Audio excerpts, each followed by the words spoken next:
오늘 하나님의 말씀은 사도행전 1장 8절입니다.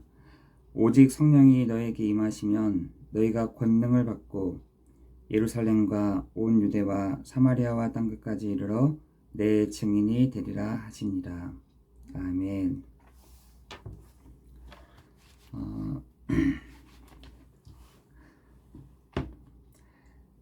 지금 전 세계 그 공통점이 가장 어려운 것이 그 가난이라고 합니다. 가난. 그 후진국에서는 경제로 비참하게 이렇게 무너져 버렸고, 그리고 지금 선진국들은 국가는 부유하지만 그 개인은 빈곤하다고 합니다.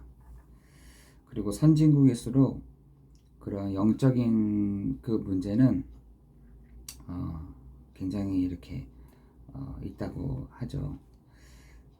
제가 그 일본에 한 3년 정도 이렇게 있으면서 본 게 하나 있어요.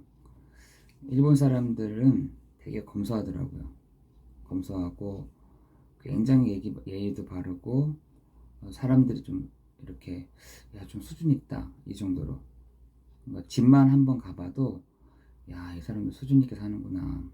근데 국가는 굉장히 부유한데 그 개인은요, 또 가정 딱 들어가 보면 또 이렇게 가난으로 좀 이렇게 있는 것을 좀 가끔씩 보게 됩니다. 그런데 선진국일수록 뭐 가난하다, 뭐 부유하다, 이거 떠나서 그 영적인 문제가 그 가정마다 있는 것들을 많이 보았습니다.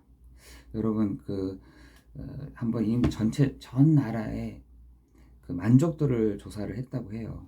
어떤 만족도를 당신 행복합니까? 당신은 만족합니까? 이 만족도를 조사를 했더니 도리어 저 아프리카 저 미개의 나라 있잖아요. 그런 나라에서 정말 행복합니다, 이런 얘기가 나왔다는 거예요. 그나마 선진국에서는 어디가 나왔냐면 저 핀란드나 그 스웨덴 쪽에서 그래도 행복합니다 라는 것들이 나왔다는 거예요. 그런데 진짜 아이러니하게도 그쪽에서 있는 영적인 문제는 또 다른 거예요. 제가 한번 이렇게 인터넷에 찾아보니까 이 스웨덴, 이 핀란드 이쪽이 가장 그 만족도, 행복도가 가장 높은 나라인데, 이 나라에서 그 자폐아가 그렇게 많다는 거예요. 굉장히 이상하죠. 너무 행복하고 너무나 만족하고 너무나 감사한데 가장 그 자폐아가 많은 나라가 또 핀란드 쪽, 이런 스웨덴 쪽이더라고요. 이렇습니다. 사람들이요 몰라서 그래요. 그 영적인 문제가요, 국가가 어떤 기관에 뭐든 교육이라든지 경제라든지 그리고 문화라든지 이런 것들이 아무리 잘 갖춰져 있다 하더라도 그 영적인 그 문제는 절대로 해결할 수가 없는 것입니다. 우리나라에서 가장 가까운 나라 저 일본만 봐도 그 영적인 재앙과 문제는요, 이길 수가 없는 것이죠. 그 땅 밑에서 막 흔들어대는 그 지진도 그 여러 종류예요. 위아래로 흔들리는 게 있고 좌우로 흔들리는 게 있는 거예요.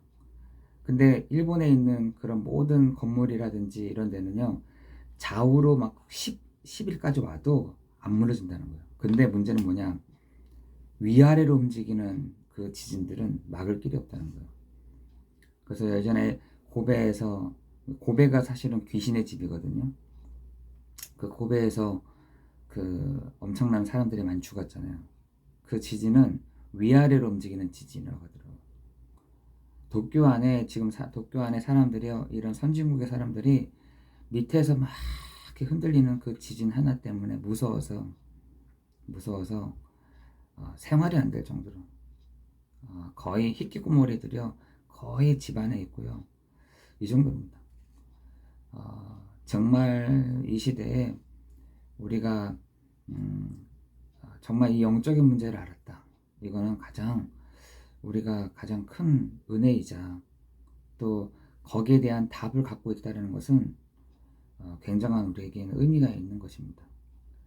지금 전 세계에 또한 전 세계 또한 전 국가적으로 이 영적인 문제를 모르고 있고 영적인 재앙들을 모르고 있는데 우리 성도들이 그 영적인 문제와 영적인 재앙을 알고 있다.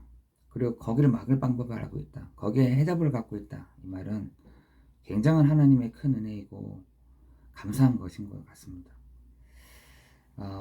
지금 우리가 항상 인지를 하고 있어야 될 그 이성적인 부분들, 감성적인 부분들, 또 지성적인 부분들을 우리가 이렇게 갖추어져야 되거든요. 사실은 성장하면 할수록 사람이요 지식도 있고 또 성장하면 할수록 몸도 자라고 또 성장하면 할수록 어떤 이런 여러 가지 것들이 필요하잖아요. 근데 우리에게도 복음, 예수가 바로 그리스도시다. 이것을 가장 마음에 품고는 있어야 되겠고 중요한 것은 우리의 지성인 거죠. 우리의 이성인 것입니다. 우리의 감성인 것인데 우리가 한평생을 살면서 우리의 지성과 감성과 이성을 어떻게 하느냐. 여러분 그 시가서, 욥기, 시편, 잠언, 전도서, 아가서 요거 시가서라고 하거든요. 시가서. 그래서 이 유대인들은 이 시가서의 말씀을 딱 보면서 늘 생각을 했다는 거예요. 하나님에 대한, 하나님의 역사에 대한, 하나님의 그런 부분들을 담았다는 거예요. 여러분에게도 그 욥기를 통해서 뭘 알아야 되냐? 인내를 배우십시오. 그리고 끈기를 배우십시오. 이 얘기를 하는 것이 아닙니다. 욥기서를 통해서 하나님이 지금 지금 아담부터 시작해서 지금까지 요 흑암의 세력은요 지금도 살아 있어요.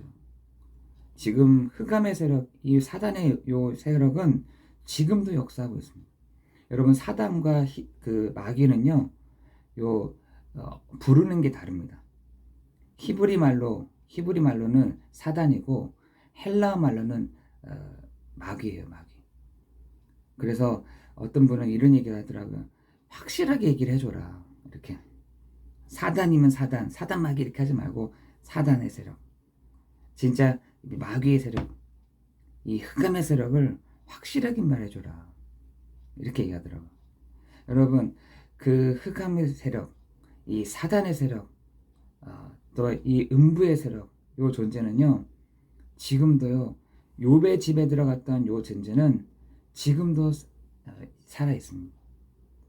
요 존재는 어디에 있느냐? 마태복음 12장 43절 45절을 보니까 요 사람 마음에 왔다 갔다 하는 겁니다. 요 존재가 없으면 상관이 없는데 요게요 한 집을 한 가정을 무너뜨리는 방법은요 다양합니다. 도둑이요 강도요 살인케 하는 자요 곧 멸망케 하는 자, 요 존재가 지금도 있다니까요.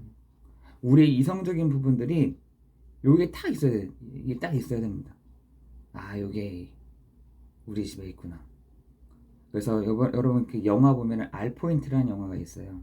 한 10명 되는 군인들이 이 베트남 전쟁에 딱 들어가는데 한 집에 묶여버렸어.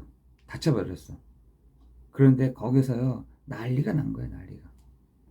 제가 그 감독 보면서 야, 저 사람 진짜 시달리는 사람이다. 어떻게 저런 걸 알았지? 이런 생각이 들 정도로. 여기서요 막 난리가 났는데 어떻게 나요? 요 마귀 사단 요 존재가요 왔다 갔다 하는 겁니다.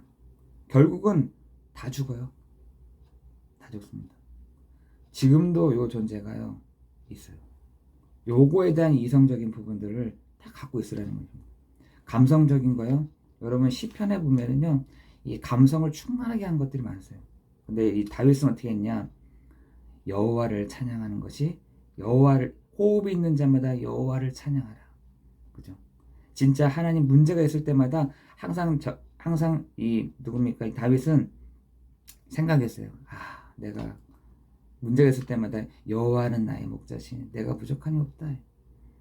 다윗은요 꽤 쓰고 길 찾고 자리 찾는 사람이 아니라 여호와의 말씀을, 복 있는 사람은 여호와의 말씀을 즐거워하고 그 말씀을 주야로 묵상하는 자다. 여러분의 감성적인 부분들을요 그걸로 다 채우는 겁니다. 여러분 지성은요 잠언서를 보면 됩니다. 우리 옛날에 막 잠언서 막 쓰고 막 잠언서 보면서 막 밑줄 긋고 막 했는데 그게 아니에요. 정말 지식의 근본은요 여호와께로부터 오는 거죠. 지식의 근본은요 하나님께로부터 오는 거예요. 전도서요. 전도서도 공고한 날이 이르기 전 아무나게 없다고 할 해가 가깝기 전 너의 창조주를 기억해라 이렇게 돼 있잖아요. 여러분 지식의 근본은요 하나님으로부터 시작됩니다. 그래서 모든 철학, 모든 이 학문의 시작은요 뭐로부터 시작해요? 하나님으로부터 시작된다고 되어 있어요. 하나님으로부터 그게 기본이다. 그게 시작이다라고. 그래서 여러분 감성적인 것, 이성적인 부분들, 또한 지성적인 부분들을 어디서 찾느냐? 이 말씀 속에서 내가 탁탁 찾아내야 돼요. 말씀 속에서. 아가서는 뭡니까? 아가서는요 이성과의 관계 그거죠. 다시 말해서 하나님과 나와의 관계. 하나님이 나를 얼마나 사랑하시는지, 하나님이 나를 얼마나 기뻐하시는지, 하나님이 나를 얼마나 이렇게 보고 계시는지 거기에 대한 부분들인 것이에요. 여러분 그 지성과 감성과 이성 요 비밀을 갖고 있는 사람이, 이 힘을 갖고 있는 사람이 바로 영적인 썸이시며 진짜 축복을 받을 사람들이라는 것이에요. 정말 싸우지도 않고 승리하고 재창조의 능력으로 하나님이 정말 이 서밋의 자리에 우리를 올리시면서 하나님이 하나님의 계획을 이 속에서 발견하게 하실 줄 믿습니다. 우리의 업은요 제자와 치유와 후대와 증인에 있는 것이고요.